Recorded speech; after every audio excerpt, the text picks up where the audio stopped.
అభివృద్ధి కోసం ఔన్నత్యం కోసం కాంగ్రెస్ పార్టీ కావాల్సిందిగా ఆహ్వానిస్తున్నాం.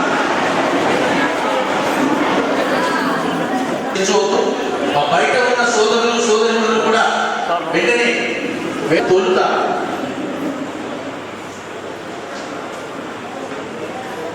అలాగే గౌరవనీయులు పెద్దలు ఎంఆర్పీ జాతీయ నాయకులు గుగ్గిల వీరయ్య గారిని వేదికపైకి రావాల్సిందిగా ఆహ్వానిస్తున్నాం. సత్యపాల్ రెడ్డి గారిని వేదికపైకి రావాల్సిందిగా ఆహ్వానిస్తున్నాం. అలాగే కేశవపురం మాజీ మండల పార్టీ అధ్యక్షుడు అంబటి మహేందర్ రెడ్డి గారు దయచేసి వేదికపైకి రావాల్సిందిగా ఆహ్వానిస్తున్నాం. ఇంకా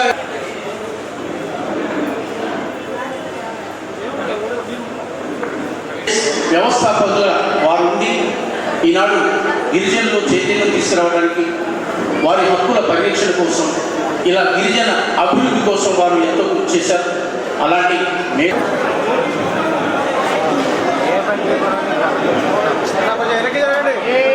సన్మానం చేసిన వారు దయచేసి కిందికి వెళ్ళాలి. నెక్స్ట్ సన్మానం చేసే వారు వస్తారు కాబట్టి అభినయ గారు సింగారం వారు సన్మానం చేయాలి. వారి ఎంపీటీసీ వారు సన్మానిస్తున్నారు.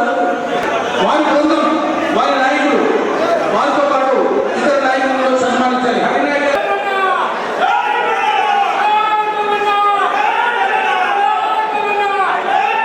నా కంట్రోల్లో డెవలప్మెంట్ ఉన్నది. డెవలప్మెంట్కు ఇవాళ రేవంత్ రెడ్డి గారు బట్టి విక్రమార్క గారు 17,056 కోట్ల రూపాయలు బడ్జెట్ ఈ దేశ చరిత్రలోనే ఈ రాష్ట్ర చరిత్రలోనే పెద్ద బడ్జెట్ ఇవాళ ట్రైబల్ వెల్ఫేర్ డిపార్ట్మెంట్ వచ్చినటువంటి పరిస్థితి ఉంది. మామూలుగా విషయం కాదు.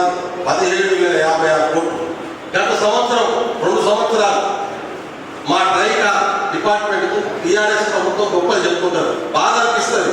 ఇది సందర్భం కాకుండా చెప్పాలి మైపాదు కాబట్టి. ఎందుకంటే సత్యవతి అక్క ఇక్కడే పుట్టిన బిడ్డ, ఆమె ట్రైబల్ మినిస్టర్. నువ్వు నమ్మవు, ట్రైకా 0 రిలీజ్. 2 సంవత్సరాలు ఒక్క పైసలే కేటాయింపులు చేస్తున్న బడ్జెట్ లో రిలీజ్ చేసింది ఎంత అంటే 18, 19, 19, 20 ఈ 2 ఎకనామిక్ ఇయర్ లో 0 రిలీజ్. ఒక్క పైసలే మొత్తం ఉద్యోగులంతా పుస్తకం సిద్ధం చేసుకుంటే ఏం చేయాలో అర్థం కాకుండా అయిపోయినటువంటి పరిస్థితి. కాంగ్రెస్ ప్రభుత్వం రాగానే లాస్ట్ టైం బడ్జెట్ కేటాయింపులు జరిగితే 426 కోట్లు జరిగితే 407 కోట్లు మొన్న మార్చి 31వ తారీఖు ఒకటే రోజు రిలీజ్ చేసింది చరిత్ర కాంగ్రెస్ పార్టీ. ఒకటే రోజు.